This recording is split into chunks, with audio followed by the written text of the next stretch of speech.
going on, Jets fans? Welcome into the Jets Report. My name is Patrick Siepman, and coming up on today's show, I wanted to go over a 2025 NFL mock draft for your New York Jets. We're just going to do the first 5 rounds. We're not going to focus on rounds 6 and 7 here, so we will be going over 6 selections for the New York Jets, as here's how their draft capital looks right now. They do have round 1, pick number 7. They also have a second rounder, pick number 42. One in the third at number 73, and then another one in the fourth at 109. Then they have 2 fifth-round picks, one at 146 and another one in the fifth, 157 from the Pittsburgh Steelers. So before we show you guys the 2025 NFL mock draft for your New York Jets, if you guys could hit that subscribe button, lock us in. We just need 40 more of you guys to hit that sub button to help us reach 4,000 subs here on the channel. So if you haven't already, it would be greatly appreciated. Stay up to date around your New York Jets and hit that subscribe button today.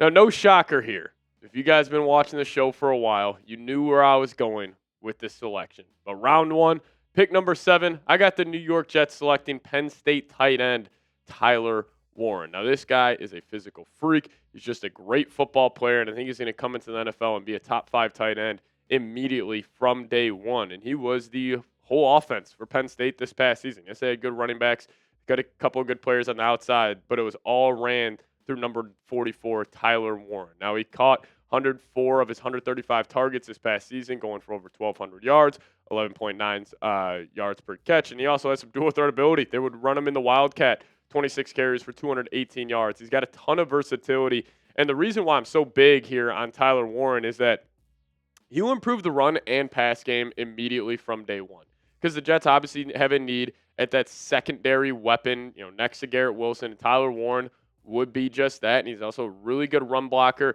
And when you have that tight end that has that, play action, physical, just dog mentality, like he just adds a physical presence to your football team. And I couldn't be happier if Tyler Warren would be the selection at pick number 7 for the New York Jets. But let's dive into round 2 here. And we're going to have the Jets target a defensive lineman who I'm pretty high on here. It's Ohio State defensive lineman Tyleik Williams. We got the Jets taking him at number 42 overall. Now, obviously, the Jets have a need at that secondary defensive lineman spot next to Quinn Williams, and I think Tyleik would be a great option. He's played in almost every single game since his freshman year at Ohio State. He had 5 sacks as a true freshman, which was ridiculous, but has always produced around 20 pressures per season. Had 2.5 sacks this past year for 46 tackles and 8 TFLs. But he is just that big body. He can take on double teams, open up lanes for linebackers. And, the Jets just need another talent next to Quinn Williams. And if he's there at pick number 42, I think you have to do it. And also build the Williams wall. Like, how cool would that be if you had Quinn, Tyleik, the Williams bros on that interior of your defensive line? Just big bodies, both super, super talented in their pass rush moves. I think he would be a home run pick for the Jets if you could land him in the second round. But we are going to kick it to round 3 here, pick number 73.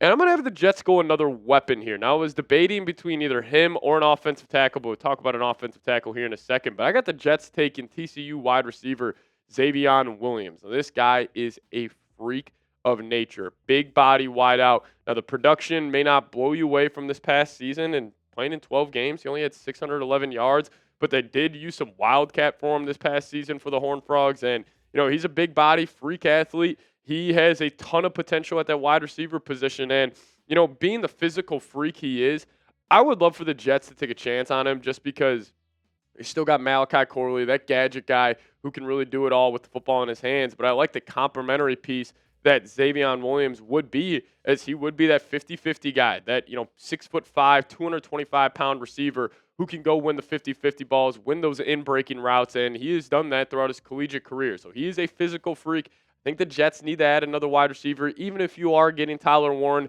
just have that other guy line up across from Garrett Wilson. I think it would be a home run pick as well for the New York Jets. But what say you on this one? Should the Jets draft a wide receiver? Give me a D for draft or give me a P for pass. You guys let me know your thoughts down below in the comment section. What say you? Should the Jets draft another wide receiver this year in the NFL draft? All right, let's kick it to round 4 here, pick 110. Now, we do have the Jets targeting an offensive tackle because you still have a need at that right tackle spot. And we're going to have them getting Miami offensive tackle Jalen Rivers. Now, this guy, he has started to rise on draft boards. A lot of these scouts are starting to fall in love with his game. And, he did miss some time due to injury this past season at Miami. But when he was out there, he was pretty damn solid. Now, he's got great athleticism for a tackle. I like his mantra. He's a very, aggressive and just physical player, which is obviously something you need at an offensive line spot. But a pass block rate of 78.8, run block 65.8, and then 583 snaps. He only had 1 sack allowed and 3 penalties. And listen, you hopefully have your left tackle of the future in Olu Fashanu. If you could hit on a fourth rounder and it's like, oh snap, he could be the right tackle of the future. I mean, man, it would just be a dream scenario for the Jets where if you don't have to spend a premium draft pick, can still get a high-end right tackle, and then you would have your tackles of the future plus Tyler Warren. Man, if that would happen, the Jets would be leaving this draft absolutely ecstatic of where their offense is at heading in the next season. But I do think the Jets need to pick up a cornerback. And that's why in round 5, pick 145, we're going to have the New York Jets select Louisville cornerback Quincy Riley. Now, this guy is a versatile player. He can play inside, he can play outside, and he had a pretty damn good year for the Cardinals at Louisville. Quarterback rating allowed only 73.0. He had 15 PBUs this past season in just 10 games, which is pretty ridiculous stuff. And he only allowed 31 completions on 65 attempts. Now, maybe it's because of his athletic profile. I can't see him going higher than the 3rd round, but this guy, he would be a pretty, I don't want to say ballsy pick for the Jets, but if you would pair him up next to Sauce Gardner, I think it would just make his life easier because he wouldn't have to have the responsibility of guarding these true wide receiver ones. So get that secondary wide receiver job. And, I see a guy in the 5th round, you'll probably have him just be a rotational guy at first. But again, if he pops and he ends up hitting, then the Jets, if you could get some good value at that secondary cornerback position in the 5th round, I mean, that would be, yet again, a home run pick for the Jets. I love all these picks so far, if I'm being honest. And now we're going to, for the last pick here, we're going to have the Jets select Syracuse quarterback Kyle McCord. I still think Justin Fields will obviously be the quarterback next season. But I do think the Jets could still target a guy on day 3. And for the main reason is I think Tyrod Taylor could potentially be traded. I could see a team wanting to, trade a 7th round pick for him, just get that high veteran backup. And when you have Justin Fields, why not take a chance on a guy like McCord who saw great improvement from 2023 to 2024. Completion percentage staying about the same, but the guy threw for 1,600 more passing yards with Syracuse compared to when he was at Ohio State. Now, the yards per attempt did go down, but he had 37 total touchdowns. Now, it did have 12 interceptions this past season, but you'll take it when a guy throws for almost 5,000 yards, 37 touchdowns, 12 interceptions. He also had to carry that Syracuse offense, as well. But I would like to see the Jets take a flyer on a quarterback on day 3 of the NFL draft.